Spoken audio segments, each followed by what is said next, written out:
Има ли сте момент, в който имате чувство, че всичко, което може да тръгне на зле, реално тръгва на зле? Все едно, абсолютно всички мизерии са чакали един единствен момент, за да може на вас да ви е максимално трудно. Ами най-вероятно сте имали, а може и дори сега да сте в такъв момент. Тогава да ви попитам, какво правите когато стане така? Каква е вашата реакция, когато всичко просто си е баба майката? Честно казано съм почти сигурен, че знам отговора. Създавате един балон с вашите проблеми и себе си и забравяте за външния свят. Напълно забравяте как вие сте една прашинка в свят на 8 милиарда други прашинки, водещи своите животи, изпускващи се със своите проблеми, и истината е, че тези огромни проблеми, които имате сега, просто няма да има значение след някакво определено време. В момента аз съм в подобен етап, където всичко просто става трудно и седи и си мисля, какво значение има това, което се случва сега? Какво значение имам аз като човек с неговите си проблеми на фона на света и времето? Нашето възприятие на живота винаги е от първо лице. Нашият свят се ограничава до това какво виждаме и усещаме, и заради това ни е много лесно просто да се глъбим в себе си и да мислим, че ние сме център на света, което е нещо доста вредно. Това води до ненужен стрес и нищо друго. Какъв е най-добрият начин да се справяме с трудните ситуации? Реално просто да зум-аутнем и от проблемите си, и от самите себе си. Когато аз съм представен пред някакъв проблем, който води до стрес, просто започвам да си мисля какво ще е отношението ми към този проблем след време и отговора е един и същ. Него просто няма да го има. И това винаги е така, защото повечето проблеми, пред които се изправяме през живота си, са нищожни и краткотрайни. Ще дам и пример. В момента съм на квартира, която трябва да обзаведа, съответно съм кът с парите, в работата стават мизерии и аз нямам свободата да действам както искам.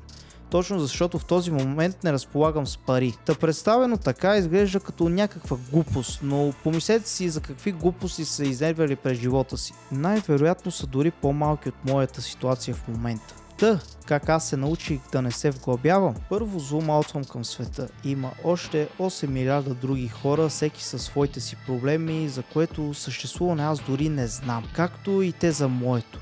Което какво означава, че моите проблеми афектират моят свят, но не и света около мен. След това зум-аутвам към времето и си мисля, след една година това няма да има никакво значение и ако не друго, поне ще си го спомня с пренебрежение, защото реално не е било нищо. Накрая зум-аутвам от самия себе си. Какви проблеми реално аз имам, като съм здрав, моето семейство е окей, не живея в мизерия и реално не съм видял ни най-малко какво е трудност. Така как да се изнервям тогава на трудностите, като аз самият не съм важен? Не мога! Преди 4 години, когато ме беше налегнала кринджевата self-improvement вълна, започнах да си водя дневник. Първо пишех всеки ден, след това през малко време и накрая доста рядко.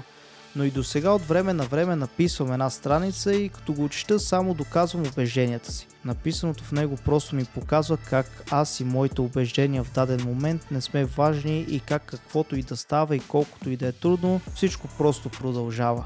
Въпреки всичко казвам до сега, обаче все още се хващам как понякога просто тръгвам по вълната на вглъбяването върху проблемите ми, все едно на нас хората ни е вродено да сме централизирани върху самите себе си, то най-вероятно си и така.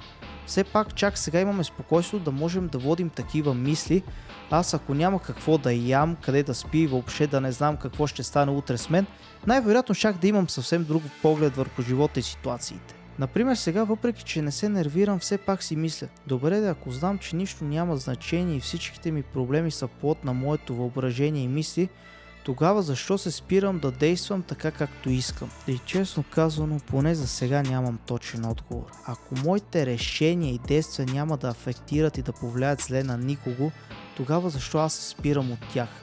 И тук идва момента, когато съзнанието и подсъзнанието влизат в конфликт, защото ти си викаш, че нищо няма значение, но подсъзнателно имаш инстинкти, които са там за да те държат жив и в безопасност. Интересно как ние хората нямаме 100% контрол върху нищо, дори върху тялото и мисленето си. И все пак аз съм на мисленето, че промяната и подобренията изискват време и усилия, не става само с мислене, когато всичко е спокойно. Трябва да се мисли и действа, когато е трудно. Когато всичко в нас крещи, а ние действаме както ние сметнем за добре. Както вече казах във видеото за интровертността, човек трябва да познава себе си и своите първични реакции, за да може да реагира според и въпреки тях. Ако ние не знаем нашата точна реакция, тогава няма как да я променим.